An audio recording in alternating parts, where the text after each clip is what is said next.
What is going on, everyone? Welcome back to the Mock Draft Guy YouTube channel. In today's video, we are tackling another 7-round team mock draft for the 2024 NFL Draft. We have landed on number 8 overall, which is the Atlanta Falcons, which also means that this series is already a quarter of the way done. I can't believe it. Love this series. I honestly wish I could do this all year round, but it just doesn't make any sense. But the Atlanta Falcons are an interesting team. I mean, all aspects of it. You have to think that besides for a head coach and really a quarterback, this is a roster that could be a perennial playoff team every year. They have a good defense. They seem to be figuring it out, although Ryan Nielsen has moved on to Jacksonville now, so it'll be interesting to see how they replace Ryan Nielsen, who I thought did a really good job in his time in Atlanta. They also have a good offensive line. They have good young weapons on the offense. They just had a coach that couldn't figure out how to use them or refused to figure out how to use them. They're a very attractive destination. Like I said, a team that already has a good offensive line, good skill position players. They don't really get a ton of pressure. We will be talking about that in this mock draft. And, their defense actually played pretty well. They're in a weak division.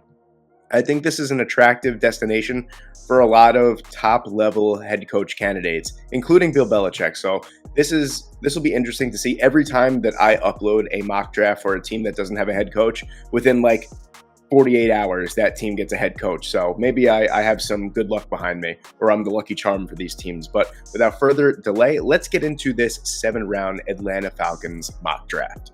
Okay, so the first thing I did here, let's just take a look at these draft results so far real quick. So you see right here, Dallas Turner was off the board. The only way that I was going to stay at number 8 overall here in this mock draft was if Dallas Turner was on the board. So now that Dallas Turner was off the board at number 8, I did trade down 2 spots, and this was an interesting trade with the New York Jets. So I traded the number 8 overall pick and number 114, and it was essentially a pick swap. For the most part, we got number 10, and then we got 72 as well. And then we also got number 252, just a nice compensation pick in the 7th round. So not really a trade that moves the needle so much, but we did move up, 42 spots? I'm not a math major, so off the top of my head, I don't know if that's true or not, but I believe it's 42 spots we moved up. We moved back 2 spots in the 1st round, we moved up here. And at number 10, I'm still going to go with a defensive player here. I'm going to go with Jared Verse. I know you guys see Jerzon Newton on the board. Little quick thing about these mock drafts is I try my hardest not to draft players twice, especially this close together. So just so you guys know, Jerzon Newton was already picked in a previous video. So I'm going to go with Jared Verse here. I like this player a lot. This is someone that I think throughout the draft cycle this year that was super high up there. I mean, he's still at number 17 on the big board here. Was super high up there at the beginning. Kind of fell off a little bit. Not really to his own fault, just other players, gaining more hype, stuff like that. 6'5", 275 pounds. This is a perfect pick for a Ryan Nielsen type of defense where he likes those bigger bodied, more like outside rush linebackers in a 3-4. Now that Nielsen is gone, I still like Verse here because of his age. He's a little bit younger than Latu. He comes with a clean bill of health. He's also super fast and super strong off the edge, and he's scheme versatile as well. So is Latu, but I think Verse comes with less worry in terms of, the whole health thing, and he's a little bit younger. I think this would be a great player for the Atlanta Falcons, who have generated next to no pressure over the past 2 seasons. So I know that this would be a pick that a lot of people would probably like to get a quarterback at, but there was really no one that I liked that was on the board that I haven't already selected before. So I'm going to trade back a couple spots. I'm going to acquire some assets, and then who knows, there might be a trade up back into the 1st round. We don't know. So Jared Verse is going to be the first pick here at number 10 overall. Okay, so we have just made a massive trade to trade back into the 1st round here. So I packaged the 43 overall pick, the 72nd overall pick, which was one that we just acquired in the trade back with the Jets, and the 2nd round pick from next year. And we moved up from 43 to number 26 here, and we are going to select our quarterback of the future here, and that's going to be Michael Penix Jr. out of Washington. Say what you will about Michael Penix Jr., I know Atlanta Falcons fans really love this guy. Every time I talk to an Atlanta Falcons fan, they're really gung-ho about Michael Penix Jr. I love to see it. But the fact of the matter is, I know what a lot of people are going to be thinking here. Oh, the injury history. Oh, can he do it under pressure? All that kind of stuff. Here's the thing. You're going to get a new head coach. He's going to want a franchise quarterback. I'll be quite honest with you guys. I wouldn't be so keen on keeping Desmond Ridder if I was a new head coach for the Atlanta Falcons. That's just me. He's a good backup. He has moments where you'd think, yeah, this guy could definitely be a quarterback in some capacity in the NFL, but he is not a starting caliber quarterback to me. What makes Michael Penix Jr. to the Atlanta Falcons so appealing for me is the very good offensive line. There's number one. You're giving him premium weapons right off the bat. You got a tight end in Kyle Pitts that's going to be unlocked this year. Arthur Smith, for some reason, I guess had a personal vendetta against Kyle Pitts and Drake London and Bijan Robinson. These are three premium young weapons that Michael Penix Jr. or any young quarterback will have at his disposal with a good offensive line. And let's not forget about Tyler Algier as well. So this is a premium landing spot for Michael Penix Jr. The reason I traded back into the first round to get him is for that coveted fifth-year option in case, Michael Penix Jr. does turn out to be that dude. Then you have another year of control under his belt. So at number 26 overall, I'm taking Michael Penix Jr. Now we're sitting at pick number 74 here. Now what I want to do for the Atlanta Falcons is get another weapon for the offense. The reason being is this. You have Kyle Pitts, who is probably the most athletic tight end that we've seen in ever, maybe. At least coming out of college, he certainly was. So you don't have to worry about the athletics there. Bijan Robinson, young bell cow type of running back. You still have a great backup in Tyler Algier as well, or maybe even not a backup, someone that just shares the carries 50-50 almost. And then you have Drake London, a young weapon that is awesome in his own right, a little bit more of a possession receiver. So what I'm looking for here at number 74 is someone that could potentially blow the top off the defense, really open up this offense and get Michael Penix Jr. a weapon that he's used to at Washington, someone that was able to blow the top off the defense. He was, he had Rome Odunze on one side, he had Jalen Polk, he had Jalen McMillan as well, Dylan Johnson in the backfield. He was surrounded by an NFL-ready weapons. And I think that Roman Wilson is that dude that I'm going to take. By the way, I already took Devontae Walker and another one, so don't give me crap about that.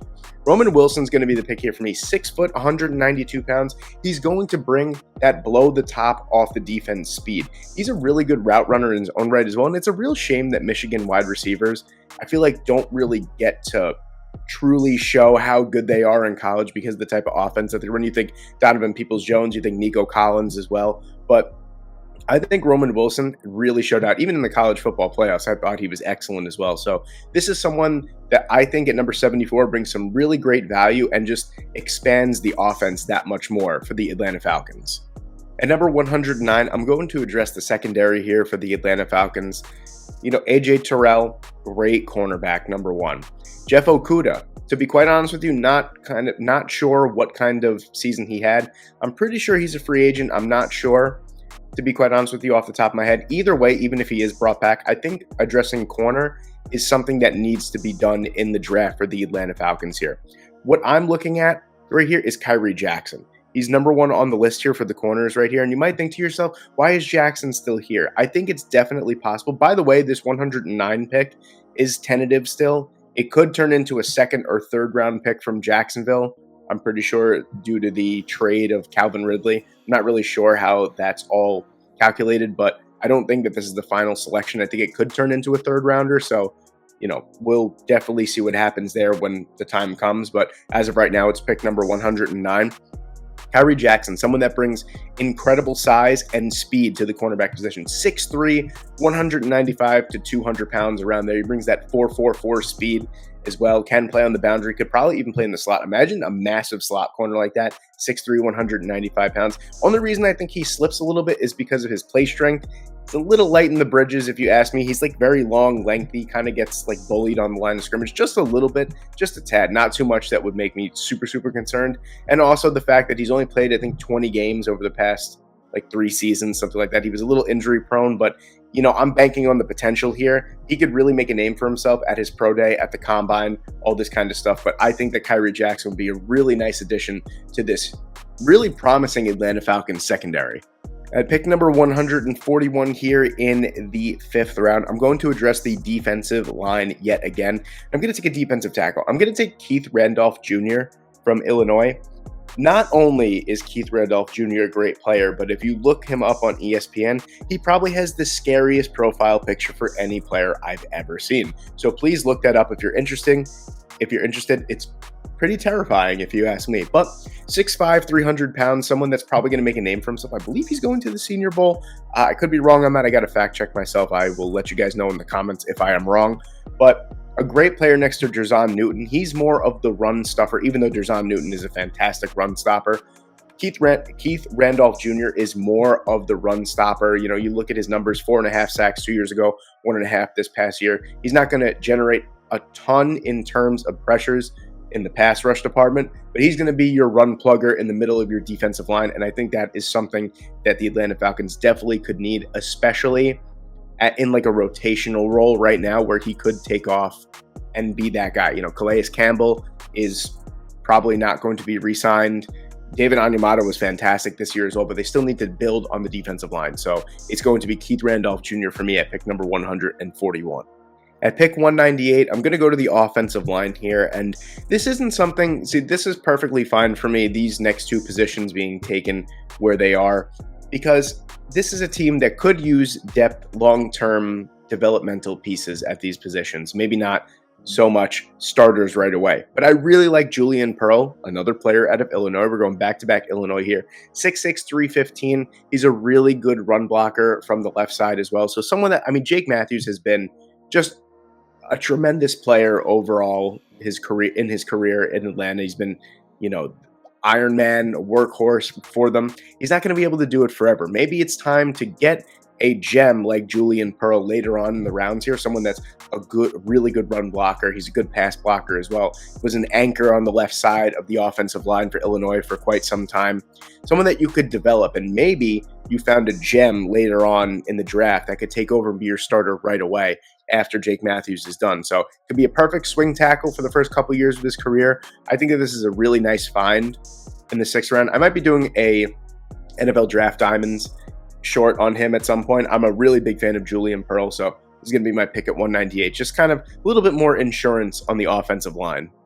And then with our last pick that we got in a trade with the New York Jets to round out this draft at number 252, I'm going to take Nathaniel Watson, linebacker out of Mississippi State. Now, the only thing against Watson is his speed for me. Apparently, he's going to run around the 4.8s for a linebacker, so not really what you want to see, but tremendous tackler, 6'2", 245 pounds, really great tackler. You'll never see anyone get away from him, honestly. He's just excellent in open space as well. He's not a bad coverage linebacker. He offers a ton in run support, and he's a pretty good pass rusher as well from the middle. So this is someone, again, another rotational developmental guy that I'd have no problem with giving snaps on special teams, kind of developing him, maybe getting him down in third down packages, stuff like that. I think he's a really nice overall player that just needs a little bit of development. And if it wasn't really for his slowish, you know, game, 4.8 speed, I would say that he'd probably be like a 4th rounder or something. So you're getting some really good value